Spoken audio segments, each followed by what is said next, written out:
વાત કરીશું જૂનાગઢથી। જૂનાગઢના ગિરનારમાં 5,500 પગથિયા ઉપર આવેલા ગોરખનાથ મંદિરમાં ગત રાત્રિના સમયે અજાણ્યા 4 શખ્સોએ ભગવાનની મૂર્તિ ખંડિત કરી અને મંદિર પરિસરમાં તોડફોડ કરી હતી। ઘટનાની જાણ થતાં પોલીસે ફરિયાદ નોંધાવી અને તપાસ શરૂ કરવામાં આવી હતી।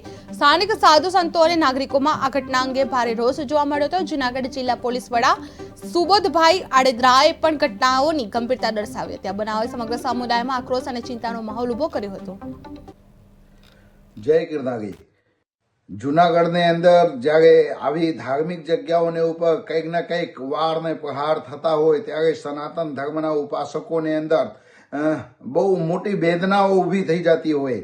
આજ રાત્રિએ જ્યારે પણ ગિરનારની અંદર ગોરક્ષનાથની મૂર્તિને ઈજા પહોંચાડવાનું જે પણ કોઈએ કૃત્ય આવા કર્યા છે, આવા લોકોને પકડીને જાહેરમાં સજા આપવા માટે અમે વિનંતી કરીએ છીએ।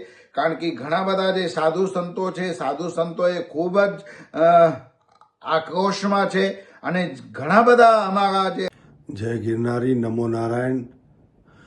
આજ મને આ ખબર પડી ગોરક્ષનાથ મંદિર ગિરનાર ઉપર જે જઘન્ય કૃત્ય થયું છે, નિંદનીય કૃત્ય થયું છે, એ બાબતમાં હું અત્યારે વિદેશમાં છું। અહીંયા હજી થોડી વારમાં સવાર થઈ છે એટલે અહીંયા રાત હોવાથી મારા ફોન સાયલેન્ટમાં હતા અને રાત્રિમાં ફોન સાયલેન્ટમાં હોવાથી ઘણાના ફોન આવ્યા।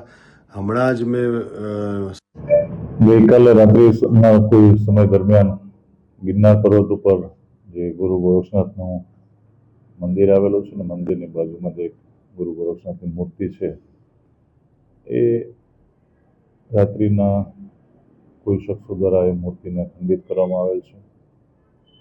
તો એના જાણ થતાં પોલીસની અલગ અલગ ટીમો